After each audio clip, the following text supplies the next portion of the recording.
Hello everyone, welcome to target entrance exam YouTube channel. आज हम लोग फिर से आपके लिए एक प्रैक्टिस सेट लेकर आए हैं जो कि हमारा प्रीवियस ईयर पेपर ही है। 8 जैन 2022 का हमारा जो पेपर था उसमें सीटेट का जो पेपर है उसमें इंग्लिश का पार्ट आज हम कवर करेंगे। इससे पहले कि अगर आपने बाकी पार्ट्स नहीं देखे हैं जाके जल्दी से वो भी देख लीजिए। वो आपको चैनल के प्लेलिस्ट सेक्शन में आपको जाएंगे आप जैसे ही, तो वहाँ पे सीटेट की प्लेलिस्ट बनी हुई है, वहाँ पे आपको सारे प्रीवियस ईयर पेपर के पार्ट्स मिल जाएंगे। तो आप जाके जल्दी से वो भी चेक कर लीजिए, आपकी प्रिपरेशन में बहुत ज़्यादा हेल्पफुल वो होने वाले हैं। इसके अलावा आपकी हिंदी की क्लासेस चल रही हैं और अभी आपकी ईवीएस की और आपकी ईवीएस की क्लास चलने वाली है और आपकी मैथ्स की क्लासेस चल रही हैं।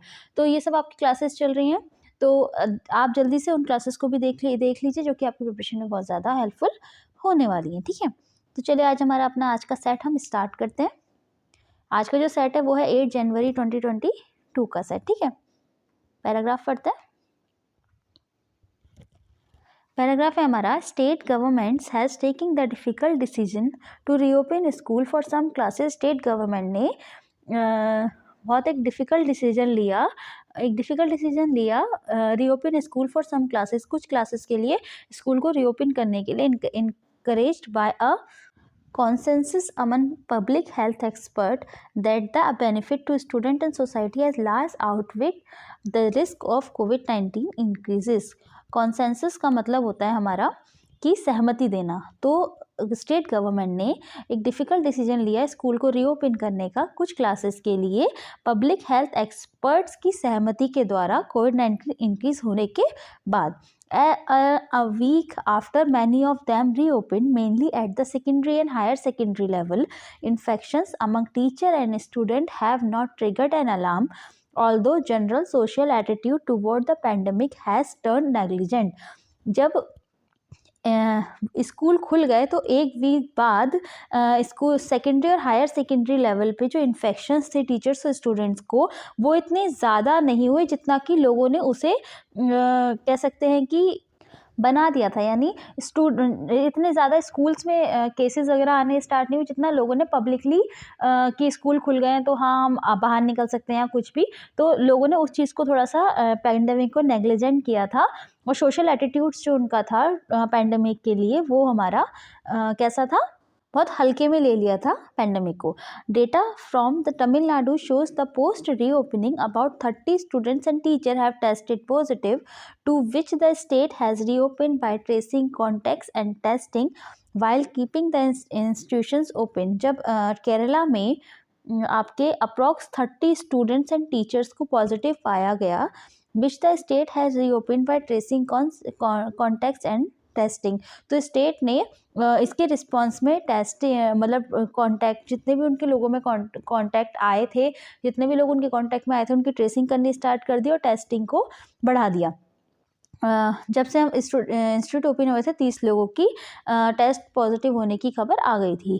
Kerala which has struggle to contain the infection rate and continues to report about 25,000 cases a day in venturing only to reopen residential higher education institute and the final year college classes within a bio bubble of at least single dose vaccination, reopening the school continue to pose a challenge। Kerala जो कि आपका इस बीमारी से लड़ने के लिए भरपूर कोशिश कर रहा था क्योंकि वहाँ पे इन्फेक्शन रेट जो थे वो ज़्यादा थे एंड और 25,000 केसेस अ डे निकल रहे थे केरला में। तो वेंचरिंग मतलब होता है जोखिम उठाना, तो उसने जोखिम उठाया कि एंड फाइनल ईयर क्लासेस उसने क्या किया, हायर एजुकेशन इंस्टीट्यूट्स को और फाइनल ईयर कॉलेजेस को खोला with in a bio bubble at least single dose vaccination. तो उन लोगों को मतलब वहाँ पे लोगों के लिए खोला ज़रूर कॉलेज, लेकिन कॉलेज में वही बच्चे अलाउड थे जो बायो बबल का मतलब होता है एक तरीके से उन्हीं लोगों को सराउंडिंग में रखना जिनके एटलीस्ट सिंगल डोज वैक्सीनेशन हो रखी हो। Reopening the school continues to pose a challenge, और सिंगल डोज वैक्सीनेशन हो रखी हो केरला में ज़रूरी था कि जब स्कूल आपके खुल रहे हैं तो आपको सिंगल डोज एटलीस्ट वैक्सीनेशन होना कंपलसरी है। ठीक है, और ये स्कूल रीओपन करना एक तरीके से चैलेंज ही था। ये आपका पैराग्राफ आपको ये बताता है कि जब कोविड-19 के बाद स्कूल्स ओपन हुए थे और जो कॉलेजेस ओपन हुए थे तो कितनी ज़्यादा प्रॉब्लम्स सबको फेस करनी पड़ी थी। ठीक है, The paralyzing absence of education for millions in the country has raised the question of whether government have shown audacity of to limit the harm from prolonged closures. कहने का मतलब ये है कि एजुकेशन सिस्टम को देखकर और जिस तरीके से माहौल बन रहा था उन्हें देखकर ये क्वेश्चन उठा था कि क्या गवर्नमेंट ने जल्दीबाजी कर दी। एलेक्ट्रिटी मतलब होता है हमारा तत्परता करना, यानी जल्दीबाजी करना, जल्दीबाजी कर दी। स्कूल्स प्रोलॉन्ग्ड क्लोजर मतलब जो प्रोलॉन्ग क्लोजर का मतलब होता है काफ़ी लंबे समय से जो बंद पड़े थे उन्हें खोलने में, स्कूल्स वगैरह को खोलने में क्या गवर्नमेंट ने जल्दीबाजी कर दी थी। A study by economists in August shows that a mere 8% of students in rural areas have regular access to online learning and 37 were not studying at all. एक इकोनॉमिस्ट ने बताया था अगस्त के महीने में कि 8% जो स्टूडेंट्स थे रूरल एरिया के जो 8% स्टूडेंट थे वो 8% स्टूडेंट्स जो थे वो अपनी रेगुलर ऑनलाइन लर्निंग मतलब जो भी ऑनलाइन क्लासेस चल रही थी वो रेगुलर अपनी ऑनलाइन क्लासेस ले रहे थे, जबकि 37% जो थे वो नहीं ले रहे थे। ठीक है, it also found that only a minority of student with smartphones, ये पाया गया कि जो बहुत कम बच्चे थे जिनके पास स्मार्टफोन्स थे, that in 31% in urban areas and 15% in rural settings. 31% जो है अर्बन एरियाज में और 15% रूरल एरियाज में रिसीव्ड रेगुलर इंस्ट्रक्शंस, और जो रेगुलर इंस्ट्रक्शंस को मान रहे थे वो इतने परसेंट बच्चे थे। इन शॉर्ट कहने का मतलब ये था कि बहुत कम बच्चे मतलब 37% आपके बच्चे रूरल एरिया में और आपके 8% बच्चे रूरल एरिया में और 8% बच्चे 31% अर्बन एरिया में जो थे वो मतलब एक तरीके से ऑनलाइन क्लासेस ले रहे थे, या एक तरीके से कह सकते हैं कि अपने ऑनलाइन स्टडी को कंटिन्यू कर रहे थे, यानी बच्चों के भविष्य में बहुत ज़्यादा दिक्कत आ रही थी, यानी अपने बच्चों को पढ़ने में बहुत ज़्यादा प्रॉब्लम आ रही थी। ठीक है, the crisis has been neglected for over a year and the finding underscore to need the resuming in person teaching. ये देख के पाया गया कि क्योंकि ये क्राइसिस पूरा लगभग 1 साल से भी ज़्यादा टाइम तक चला था, तो ये पाया गया कि व्यक्तिगत तौर पे अब व्यक्तिगत तौर पे टीचिंग स्टार्ट करने की आवश्यकता है, क्योंकि ये पैंडमिक बहुत ज़्यादा लंबे समय तक चला था। ठीक है, among the major concern surrounding reopening the school is possible transmission of the virus on campuses with implications for vulnerable individuals in students' home। vulnerable का मतलब होता है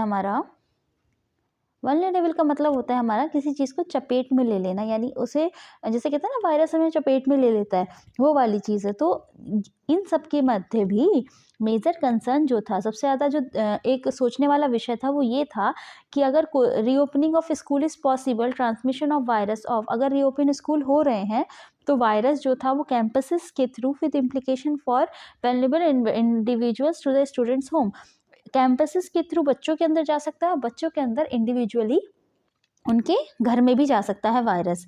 hair the advocacy of the European technical advisory group on schooling during कोविड-19 smaller class size wider space between desk and staggered break at school is worth considering. तो इसके जो सुझाव में यूरोपियन टेक्निकल एडवाइजरी ग्रुप जो था उन्होंने ये चीज़ कही थी कि आपको या एक तो क्लासरूम का साइज़ जो है वो छोटा कर देना चाहिए, स्मॉलर क्लास साइज़, क्लासरूम का साइज़ नहीं सॉरी क्लास का साइज़ मतलब अगर वहाँ पे 30 बच्चे हैं तो वहाँ पे 15 ही बच्चे आपको रखने चाहिए। एंड वाइडर स्पेस मतलब जो स्पेस है, अगर क्लासरूम का साइज़ जो है आपको बढ़ा देना चाहिए, मतलब आपके कहने का मतलब है बड़ी बड़ी क्लासेस में आपकी क्लासेस लगनी चाहिए, और जो डेस्क के बीच वाइडर स्पेस बिटवीन डेस्क और डेस्क के बीच में जो क्लासेस का साइज़ है वो डेस्क के बीच में डेस्क के बीच का जो साइज़ होता है उन्हें बढ़ा देना चाहिए, मतलब बच्चों को दूर दूर बैठाना चाहिए। यही सब चीज़ें हो सकती हैं कि आप कोविड-19 के जो आपके इन्फेक्शन है उसे फैलने से रोक सकते हैं। ठीक है, the panel underscored the importance of evolving a follow-up protocol when a cluster of cases leads to school-wide testing Many health experts argue that urge that young children, typically in 6 to 14 age group, have the lowest risk of moderate or severe COVID-19 infection. While this is also the group that needs good fundamental teaching, most of these students are not eligible for vaccines. तो ये कहा गया कि जो protocols हैं, follow up the protocols हैं, उनका जितने भी प्रोटोकॉल्स बनाए गए हैं उनका जो है पालन करना चाहिए, यानी हमें करना पड़ेगा उनका पालन। एंड जो केस स्कूल्स में वाइड टेस्टिंग चलाई जाए, जिससे कि पता लग सके कि किस बच्चे में कोविड-19 का संक्रमण है। और पब्लिक हेल्थ एक्सपर्ट्स ने ये भी कहा था कि जो यंगर चाइल्ड्स होते हैं, 16 से 14 साल की एज के ग्रुप के, have the lowest risk two of moderate और सर्व कोविड-19 इन्फेक्शन। तो उनको जो है वो लोएस्ट रिस्क था। अगर आपको याद भी होगा तो कोविड-19 में जो बच्चों पे रिस्क था एक बार के लिए, वो 1 साल के लिए वो कम हो चुका था। तो उसमें बच्चों पे जो रिस्क है वो एक लोएस्ट रिस्क रहेगा। तो मॉडरेट और सर्व कोविड-19, अगर वो मॉडरेट और सर्व यानी गंभीर इन्फेक्शन आता है या मध्यम इन्फेक्शन आता है, बच्चों पे सबसे कम रहेगा risk. While this is also the group that needs good fundamental teaching, और यही वो ग्रुप होता है बच्चों का जिसे फंडामेंटल टीचिंग की सबसे ज़्यादा ज़रूरत होती है। अगर 6 से 14 साल तक के बच्चों का फंडामेंटल हिल जाता है, फंडामेंटल सही से उनकी जो एजुकेशन है, फंडामेंटल एजुकेशन वो ज़्यादा अच्छे से नहीं हो पाती, उनका बेस नहीं मजबूत हो पाता, तो आगे चल के उनकी एजुकेशन में बहुत ज़्यादा प्रॉब्लम आती है। ठीक है, most of these students are not eligible for vaccinations, और कुछ इस ग्रुप के जो स्टूडेंट्स थे वो ज़्यादा से ज़्यादा उस टाइम पे वैक्सीनेशन के लिए एलिजिबल भी नहीं थे। पहले बड़ों को वैक्सीन लग रही थी अबव 18 एंड मोर, उसके अलावा बाद में ये वैक्सीन जो थी वो बच्चों के लिए आई थी। ठीक है, WHO recommends that these peoples that approach towards reopening should be cautious, risk-based, and taking notes of community transmissions, ability to maintain physical distance, and good ventilation. ठीक है, vaccination of teachers and school staff and eligible students are free testing for all are other major factors. WHO ने ये recommend किया था कि जो मतलब बच्चे जो हैं वो रीओपनिंग के लिए जा रहे हैं, स्कूल्स वगैरह खुल रहे हैं, जो लोग ऐसे हैं जो बाहर निकल रहे हैं, चाहे टीचर्स हो, स्टूडेंट्स हो, ये जो रीओपनिंग हो रही है वो रिस्क है उस चीज़ में, इसीलिए आपको फिजिकल डिस्टेंस को मेंटेन रखना है, गुड वेंटिलेशन में रहना है ना, और टीचर्स और स्टूडेंट्स स्टाफ का और बाकी स्कूल स्टाफ का और जो एलिजिबल स्टूडेंट हैं उनका वैक्सीनेशन होना चाहिए, और उसमें फ्री टेस्टिंग की भी सुविधा होनी चाहिए। ठीक है, ये हमारा WHO ने कहा था। हमारा पैराग्राफ यहीं खत्म होता है। अपने क्वेश्चंस कर लेते हैं अब हम। क्वेश्चंस है हमारा, पहला क्वेश्चन है हमारा 121, what prompted the state government to reopen school. किसने सुझाव दिए थे, किसकी सहमति आई थी, क्या किसने कहा था कि स्टेट गवर्नमेंट को रीओपन करना चाहिए स्कूल्स को? पब्लिक हेल्थ एक्सपर्ट्स ने अपने सुझाव इस चीज़ में दिए थे। ठीक है, 122, विच of the following statement is not supported by evidence in the passage. Not दिया हुआ है, तो यानी ऐसी कौन सी चीज़ें जो पैसेज में सब नहीं बताई गई है। When about 30 students and teachers were found covid positive, the Tamil Nadu government क्या किया था उन्होंने? Order tracing of infected parents, didn't panic and help the school open, constituted a committee to effectively deal with problem या increase testing। तो इसका सही answer है हमारा, कमेटी कोई नहीं बनाई थी उन्होंने, उस टाइम पे कोई कमेटी थोड़ी ना बनाई थी। Effective deal with the problem को कैसे डील करना है उस चीज़ के लिए उन्होंने टेस्टिंग तेज कर दी थी। उन्होंने क्या कहते हैं, अपना देखना स्टार्ट कर दिया किन बच्चों को प्रॉब्लम हो रही है, ये सब उन्होंने करना स्टार्ट कर दिया, पर उन्होंने कोई टीम नहीं बनाई थी।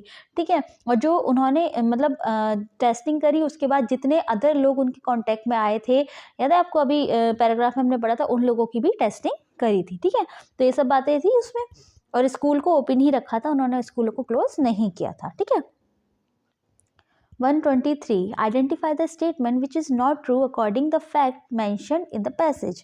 इसमें से कौन सी चीज़ ट्रू नहीं है? ठीक है, पैसेज आपने पढ़ा हुआ है पूरा, तो आप ये बहुत आसानी से बता देंगे। ठीक है, पहला है हमारा, a study by economist shows that hardly 8% student in rural areas have regular access of online teaching. ये हमने पढ़ा था, अभी यह था बिल्कुल बात थी, ये नॉट लिखा हुआ है, जो बात नहीं है ट्रू। ठीक है, only 15% students in rural areas receive regular instruction, ये भी बात सही है। There was tremendous pressure on the part of the parents to start in person teaching. ये वाली बात पैराग्राफ में नहीं बताई गई है कि जो था ये पेरेंट्स पे इन पर्सन टीचिंग यानी व्यक्तिगत रूप से जो टीचिंग है उसका दबाव पड़ा था, ये बात बिल्कुल नहीं बताई गई है। बस ये था कि उसकी आवश्यकता है, लेकिन ये नहीं बताया गया था कि पेरेंट्स पे दबाव पड़ा था। Only 30% students in urban areas have smartphones, ये बात सही है, तो इसका सही आंसर थर्ड वाला हो जाएगा। ठीक है, read the given sentences, sentences को पढ़ना है हमें, जो 2 सेंटेंस दिए उसके अलावा कौन सा फॉल्स है कौन सा ट्रू है आपको बताना है। ठीक है, पहला है हमारा majority of urban student have access the smartphone, and B है हमारा only a small proportions of rural areas have access the smartphones. तो देखिए हमारा पहला है वो बिल्कुल गलत है, मेजॉरिटी नहीं थी, क्योंकि कितने लोग थे 31%, ये कोई मेजॉरिटी थोड़ी ना होती है। 31% जो है अर्बन एरियाज में, और स्मॉल रूरल एरियाज में कितने थे 15%। ठीक है, तो इसका मतलब हमारा ये वाला बात बिल्कुल गलत है और ये बिल्कुल सही है स्मॉल प्रोपोर्शन में। ठीक है, तो ये हमारा first is A is fall B is true, first हमारा सही हो जाएगा। ओके, और पैराग्राफ पढ़ा, पैराग्राफ से ही ये सारे आंसर्स हैं। ठीक है, 125 question, which of the following is opposite in meaning to the word alacrity used in the second paragraph. तो मैंने आपको बताया था अलैक्रिटी का मतलब बताया था तत्परता होती है, मतलब जल्दी जल्दी करना एक तरीके से किसी काम को। तो इसका जो अपोजिट वर्ड हमने पूछा है, अपोजिट क्या हो जाएगा हमारा, पढ़ लीजिए, इसका अपोजिट हो जाएगा हमारा स्लगिशनेस। ठीक है, वो स्लगिशनेस का मतलब क्या होता है हमारा लेजी, यानी इसका आंसर थर्ड बिल्कुल सही हो जाएगा। Okay, 126, which one is similar to the meaning which one is similar in meaning to the word paralyzing using the first paragraph। तो इसका सही आंसर हमारा क्या हो जाएगा, disabling। पैरालिसिंग का सही आंसर हमारा क्या हो जाएगा, जो मिलता जुलता वर्ड हमारा वो है डिसएबलिंग। ठीक है, डिसेबल होना। ठीक है, 127, which part of speech is the underline word in the following sentence. इसमें जो अंडरलाइन वर्ड है वो क्या है, only 15% students in rural areas have access to smartphones.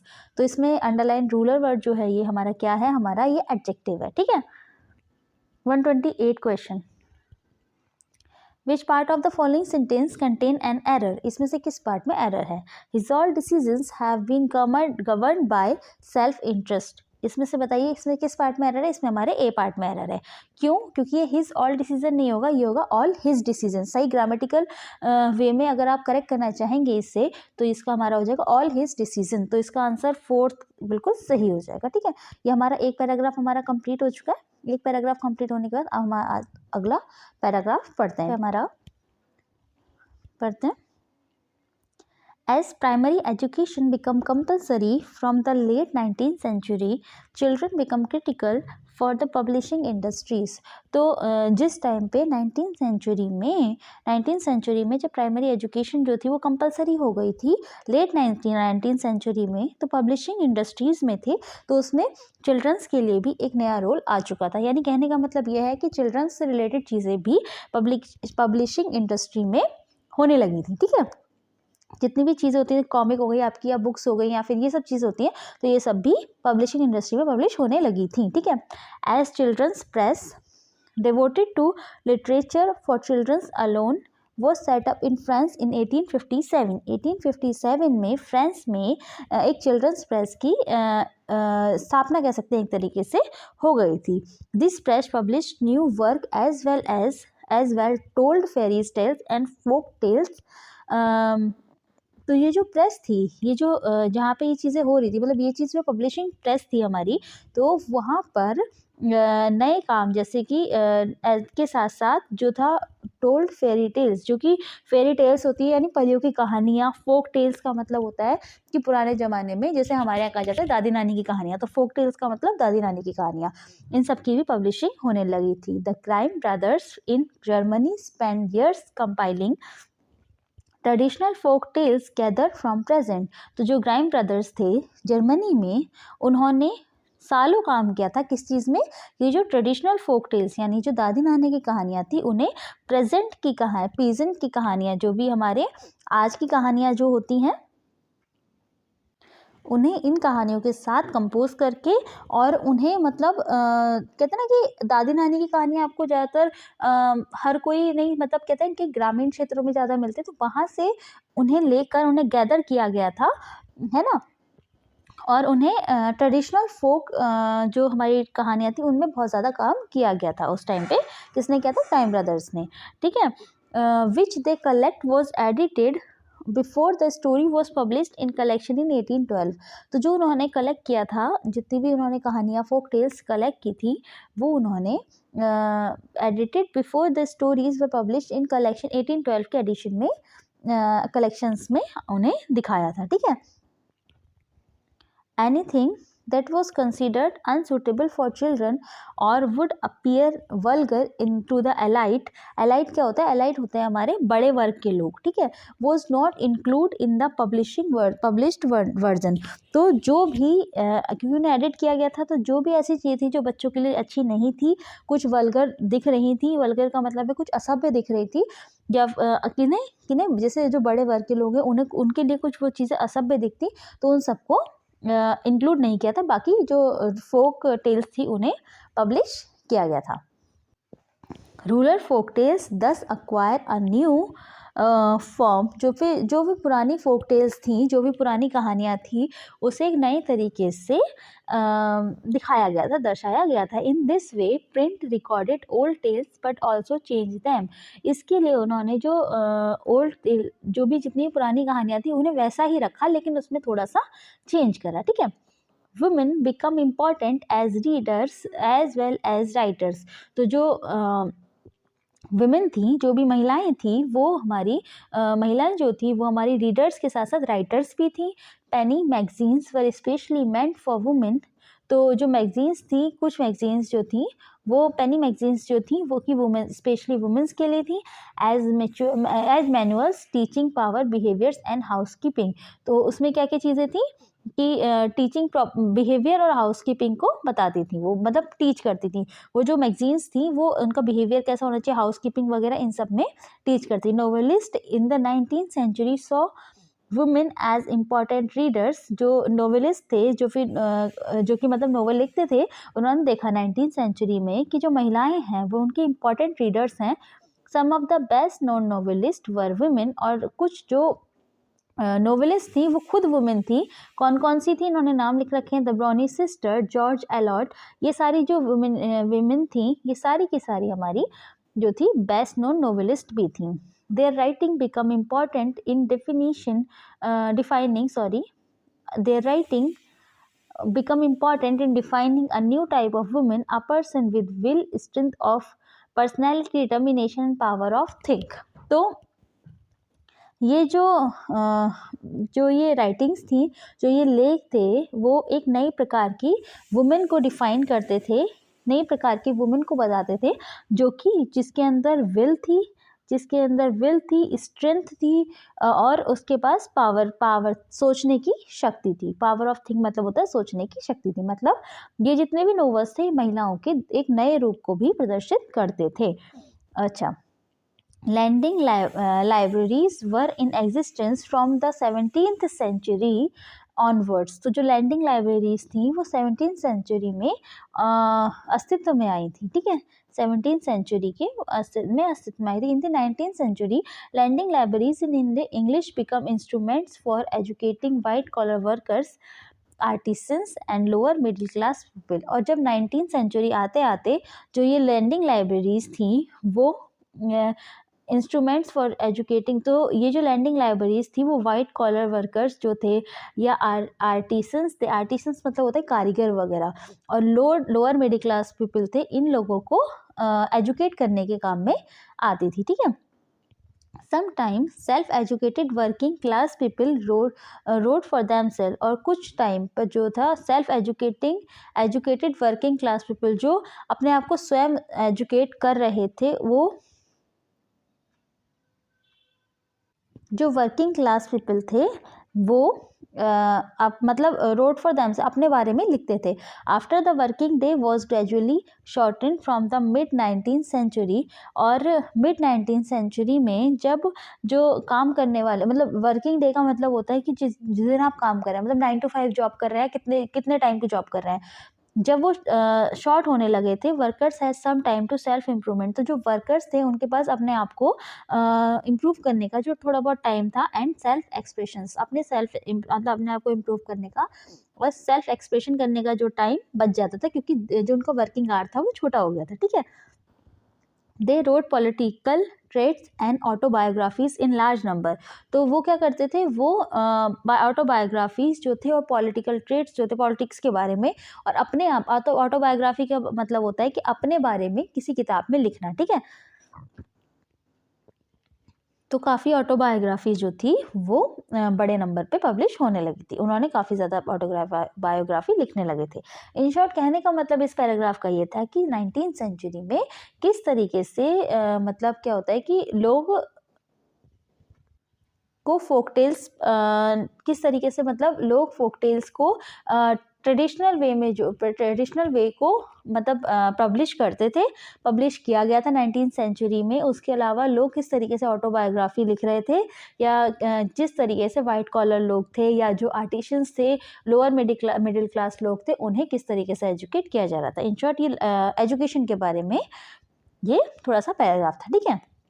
129 which of the following facts are not mention in the passage, इसमें से कौन सी बात पैसेज में मेंशन नहीं है। अच्छा, एक बात और मैं आपको बोलना चाहूँगी कि जिस तरीके से जब आप पैराग्राफ अपना पढ़ते हैं, कुछ ऐसे वर्ड्स होते हैं जो आपको नहीं समझ आएंगे, या कुछ ऐसी बातें होंगी जो आपको, कुछ पैराग्राफ कुछ लाइंस तो ऐसी होंगी जो 2-2 3-3 लाइंस को कवर कर देती हैं, तो वहाँ पे आपको नहीं समझ आएगा।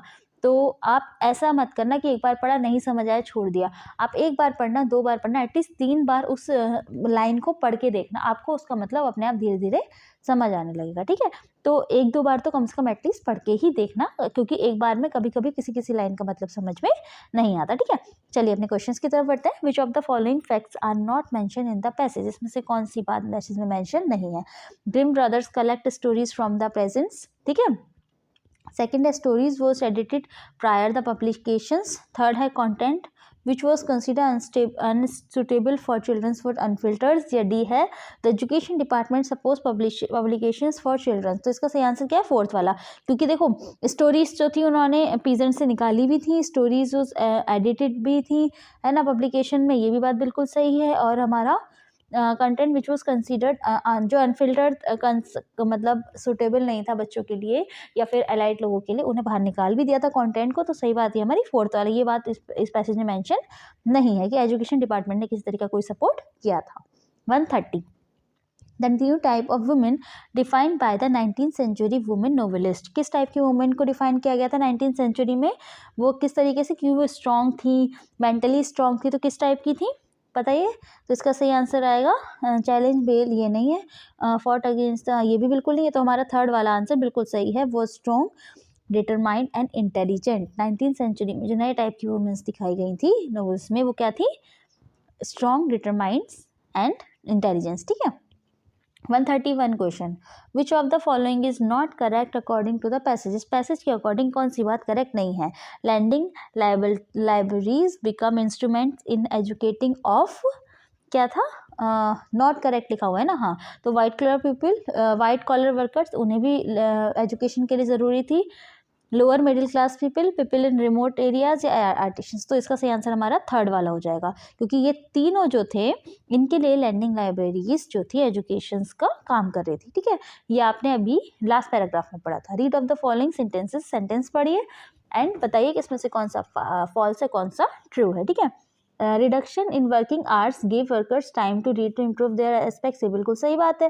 Compulsory primary education increase the demands of text book, सही बात है, ये भी बात बिल्कुल सही है। तो दोनों बातें बिल्कुल सही हैं, ठीक है। थर्ड वाला ऑप्शन इसका बिल्कुल सही हो जाएगा। 133 which of the following word means the same as the word vulgar as used in paragraph 1, vulgar का जो मतलब है वो पैराग्राफ 1 में जो दिया गया है वल्गर, इसका मतलब क्या होगा, सेम एज वर्ड क्या है, वल्गर का मतलब होता है इंडिसेंट, इंडिसेंट कुछ चीज़ें जो असभ्य होना, इंडिसेंट होना, ठीक है। विच of the following word is similar in the meaning of word gradually in use in paragraph third, ठीक है। ग्रेजुअली वर्ड का सिमिलर वर्ड आपको बताना है। पहला स्लोली, केयरफुली, स्टैगरिशली या अर्जेंटली। बताइए इसका सही आंसर क्या होगा, स्लोली। ग्रेजुअली मतलब होता है तेज तेज, स्लोली मतलब होता है हल्का, धीरे धीरे। 135 which part of the following sentence contain an error, इसमें से किस पार्ट में एरर है। Lending libraries proven a boon which with white collar people and lower middle class people. तो इसका विद नहीं होगा क्योंकि यहाँ पर आएगा टू, यहाँ पे टू आएगा, तो यानी हमारा सी थर्ड पार्ट में एरर है।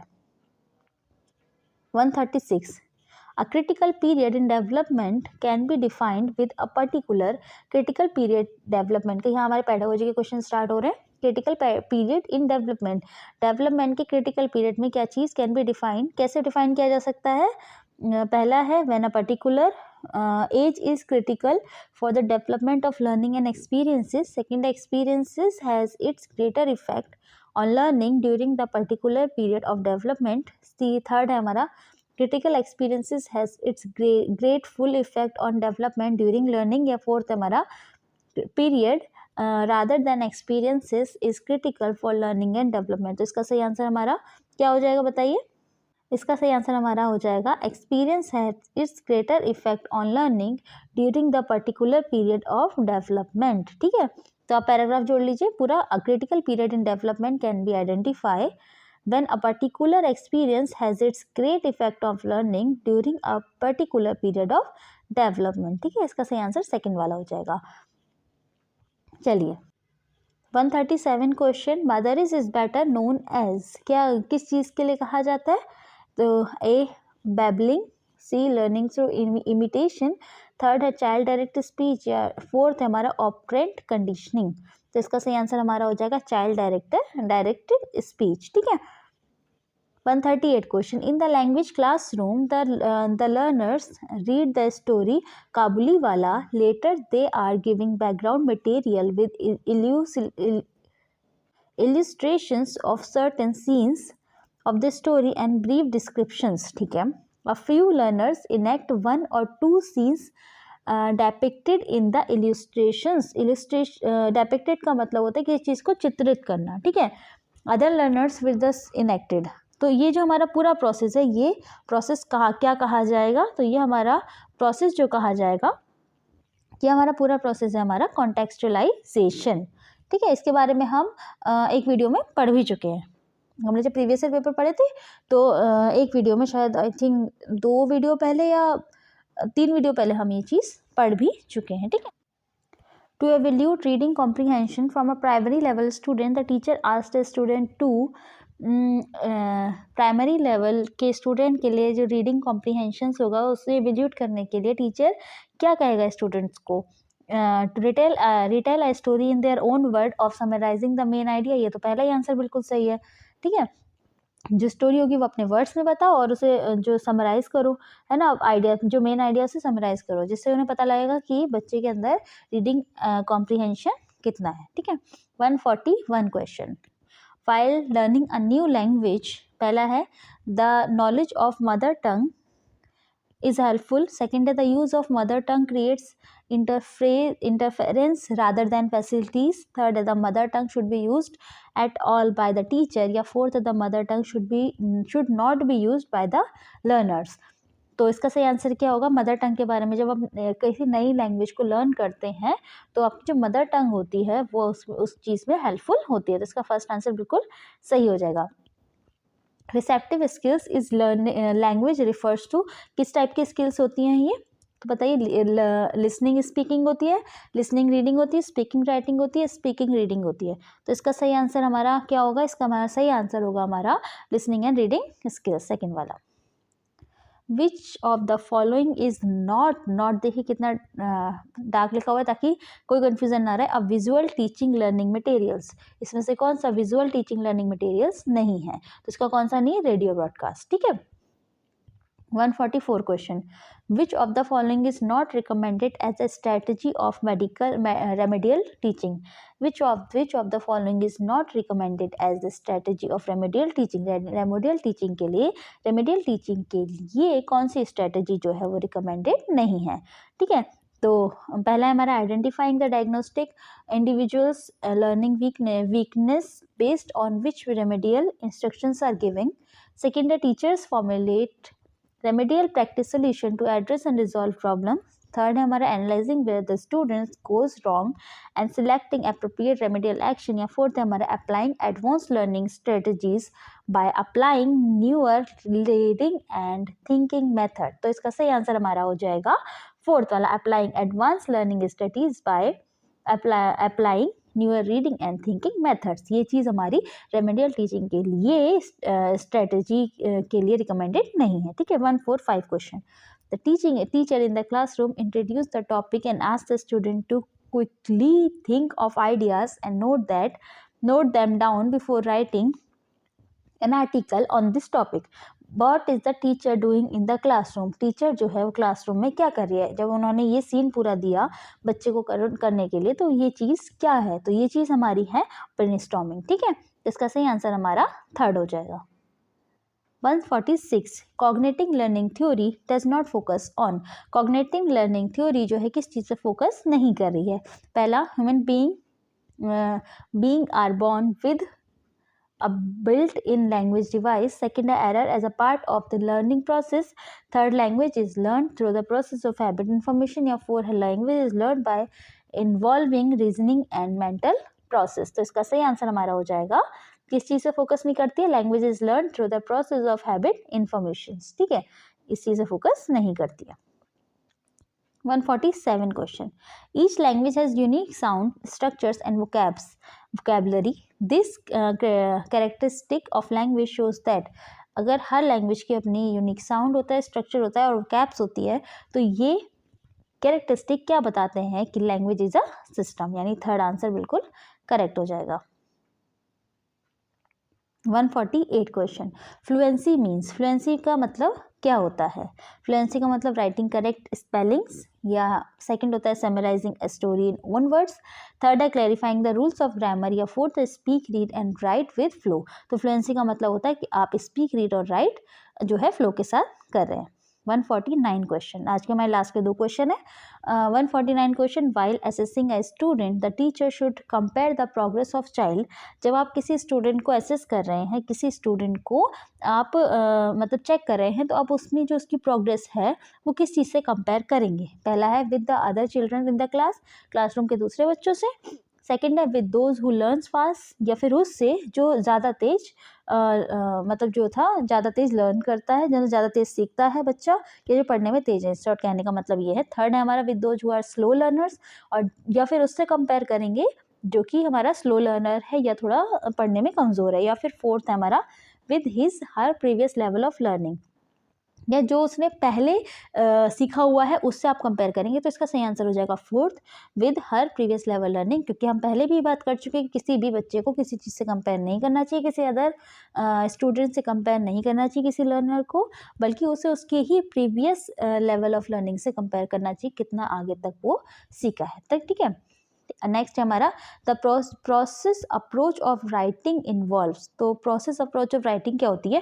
वो होती है हमारी BDRE. BDRE का मतलब हमारा ब्रेनस्टॉर्मिंग पहला, फिर D से ड्राफ्टिंग, और R से मतलब हमारा होता है रिवाइजिंग, और C से हमारा होता है एडिटिंग. तो ये हमारा BDRE हमारा ये हो जाएगा सेकेंड वाला ऑप्शन. सेकेंड वाला ऑप्शन हमारा बिल्कुल सही हो जाएगा. ठीक है, ये क्या था हमारा BDRE. ओके, चलिए, तो आज के हमारे क्वेश्चंस हमारे यहीं ख़त्म होते हैं. इसके अलावा अगर आपने प्रीवियस ईयर वीडियोस और नहीं देखी, जाके जल्दी से देख लीजिए. प्लेलिस्ट में आपको मिल जाएगी CTET की. और जब भी आप कोई अपना पैराग्राफ पढ़ते हैं तो कोशिश कीजिएगा कि 1-2 बार एटलीस्ट तो वो लाइन, अगर आपको जो लाइन आपको समझ नहीं आ रही, 1 से 2 बार आप एटलीस्ट वो लाइन पढ़ें. क्योंकि कभी कभी ऐसा होता है कि एक बार में हम उस लाइन का मीनिंग हम नहीं निकाल पाते हैं, लेकिन 2 से 3 बार एटलीस्ट पढ़ने में हम मीनिंग उसका अच्छे से समझ भी पाते हैं, और किस कॉन्टेक्स्ट में वो लाइन है वो भी हम अच्छे से समझ पाते हैं. ठीक है, तो चलिए आज के लिए इतना ही. Thank you, bye bye.